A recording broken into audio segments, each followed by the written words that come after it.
I'm Claire Lordon, and I'm the creator of One in a Million, and you're listening to the True North Country Comics podcast.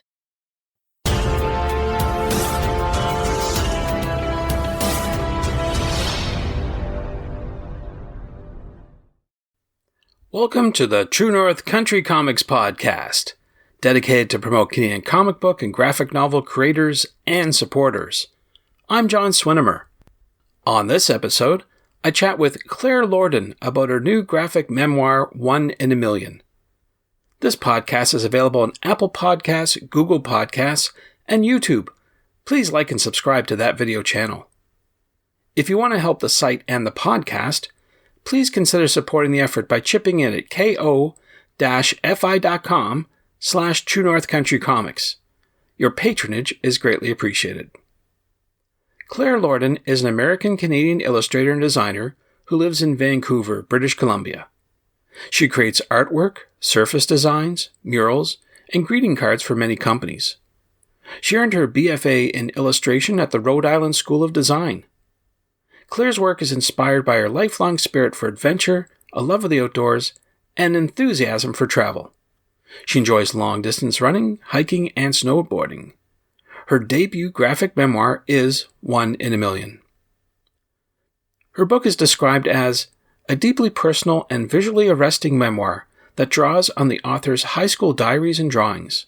One in a Million is also a sophisticated portrayal of pain, depression, and fear that any teen or adult can relate to. With a sensitive preface and an author's note connecting past to present, this true story of resilience strikes a moving balance between raw honesty in the face of medical and mental trauma and the everyday musings of a teenager. So, without further ado, here's my chat with Claire Lordon about her graphic memoir, One in a Million. Claire Lordon, thank you very much for taking time to chat with me.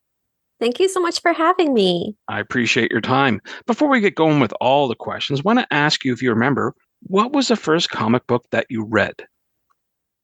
That's a little hard to remember, but if I had to guess, besides reading, like the Sunday Funnies, I'd say either Calvin and Hobbes or the Tintin books. I was really drawn to them. They were, Tintin is all about adventure, and Calvin and Hobbes is just really this heartwarming friendship. Yeah, they're both classics, that's for sure. For sure. I think everyone's had a chance to read those, but I'm wondering who or what inspires you to create today? Ooh, another good question. I feel a lot of my work is inspired by the time when I was sick as a teen, just because I was really drawn to different forms of art and media, especially more uplifting and happier art and media, drawings, that sort of things. And I really just want to create things that brighten someone's day. The book that we're going to talk about really isn't that, but in general, I'd say I really like to make positive, happy work that hopefully makes someone smile.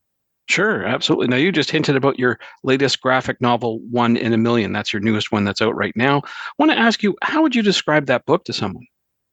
Sure. So I always tell people that it is about when I was a teen and I was dealing with all these mysterious health issues that doctors really couldn't pinpoint. And after many, many tests, it is revealed that I had a brain tumor on my pituitary gland. And it kind of just follows that journey of figuring that out, but also what happens after I get that diagnosis, all while still trying to be a everyday teenager who is in my junior year and trying to figure college out, friendships out, that sort of thing. With that in mind, who is the audience for your book? Audience for my book. So I actually wrote my book for my 17-year-old self. I know it sounds a little selfish that way, but I also wrote it because so many people around me, especially like my classmates or other teens, whenever I would explain it to them, they really didn't know what it was or how to necessarily respond. I also wrote it so that others can gain empathy towards other people because you might not know that the person next to you, what they're going through. They could be very sick, but they just don't outwardly show it, especially with something that's kind of more an invisible illness.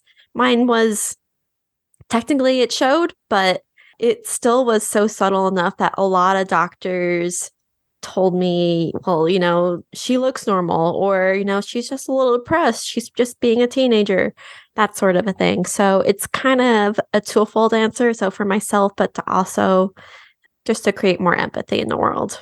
Right. And I guess that leads to my next question is what do you hope readers take away from reading your book? And I guess empathy is one of them. Is there anything else that you hope readers take away? Empathy is definitely high up there. Just a better understanding of what someone who is sick is going through. It's hard for someone who hasn't been through anything like that just to know, like, it's just like back to back to back doctor's appointments and so much time spent in a waiting room. Like, oh my gosh, waiting rooms. So I also wanted to mention that in my book, I have a couple different sections that are done in black and white and kind of what I would consider a sketchbook style that I would have done around that age. And they go over different symptoms I had during this time period, including depression, anxiety, brain fog, that sort of a thing. And I really wanted to include these sections that were just completely illustrated because it's one thing just to tell someone, oh, hey, I have depression. But if they've never gone through anything like that, then it's hard for them to know what that fully entails. And I've received some really great feedback from people who have had depression or anxiety, and they tell me that these illustrated sections really do show what having that is really like. Well, I want to switch gears a wee bit and talk about the tools. You talk about illustrating. Can you talk about the tools used to create your art? Sure. So I work mostly digitally. The only part that I tend to do physically is my thumbnails. So I tend to do those in pencil on paper because if I were to do those in Photoshop, I would just continue to zoom in and keep adding all sorts of details and stuff when thumbnails are really just all about the composition. So after thumbnails, I went to sketching. So I'm not the best figure drawer. And so I use a couple tools to help me also with some perspective as well. So I used a little bit of Blender to help me, especially when I was drawing multiple desks in a row for classroom scenes. Super helpful. I also used an app called Just Sketch Me to help me figure out some of the figure drawings just because, again, I knew that wasn't my complete strong point. But by the end of this book, I can draw a figure no problem now.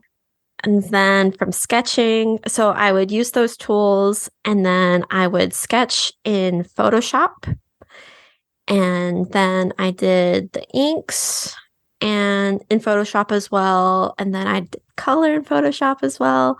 The only other part I'd say I did without using Photoshop are those black and white sections. I took some India ink and did a bunch of different washes on some watercolor paper and non-watercolor paper, and I scanned those in and used those as the background for those pages. Wow, pretty cool. You used a lot of different methods there, that's for sure. And I guess looking at your bio, you have a BFA in illustration from Rhode Island School of Design. So I guess that really came in handy for putting this book Yes, together. Ah, super helpful. I did take a comics class while I was there, which again, super helpful in preparation for working on a book of this magnitude. pretty cool. Good stuff. Now, I saw online that you were out doing a book signing. Wondering if you have any other plans to promote your book in the coming months. Sure, I actually have, I don't know when this is coming out, but I have an event this coming Sunday on November 12th. It's called the Vancouver Comic Con. and it is going to be at the Heritage Hall on Main Street, I believe. And I'm just going to be there selling books, maybe some greeting cards too. And that's all I really have planned at the moment. But I did go the other week and kind of did a little bit of a book crawl to a bunch of different bookstores just to see my book in the wild and sign some books, which was really fun after working on it for so many years. Yeah, I guess that must be very rewarding when you actually see your book, as you say, in the wild after all those years and years of putting it together. That must be a tremendous feeling. Definitely. Cool. Well, this is completely out of left field, but I've been asking a lot of creators about the use of AI in comic book creation, and I wanted to get your take on it too. Can you tell me, do you think that AI is helpful or harmful to comic book creation? That's a very good question. It's hard to answer. I'd say it's mostly harmful with a little bit of helpful in it. I have been playing around it with a little bit just to figure out, what it can do, what it can't do, just to, I don't know, almost give myself a sense of relief being, it's not going to take over my job, sort of a thing. But I'm not exactly sure how I would use it for comic creation. So that's hard for me to say right now.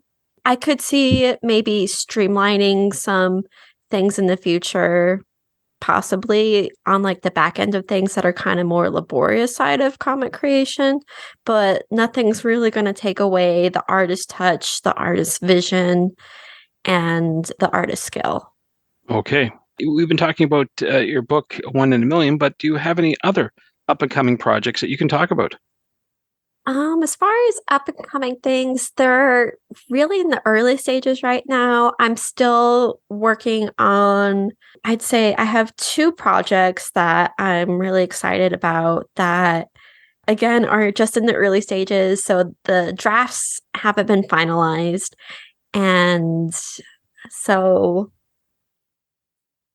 not sure I would talk about them at this point just because I don't Sure. want to say Yeah, yeah. something that I'm going to change if I Absolutely. need to in the draft or something. But I'm really excited about them, and I'm been going back and forth with them with my agent, and yeah, I'm excited to see where they both go.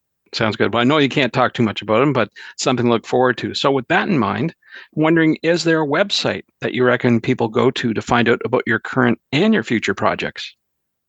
Sure. So my website is clairelordon.com. That's www.clairelordon.com. Sounds good. Well, Claire, those are all the questions I have for you, but I'm wondering, is there something I didn't ask that you'd like to get across in this interview? Sure. So I always want to let people know that, if you read a graphic novel or a graphic memoir in a sitting, it actually takes so many years for that to happen.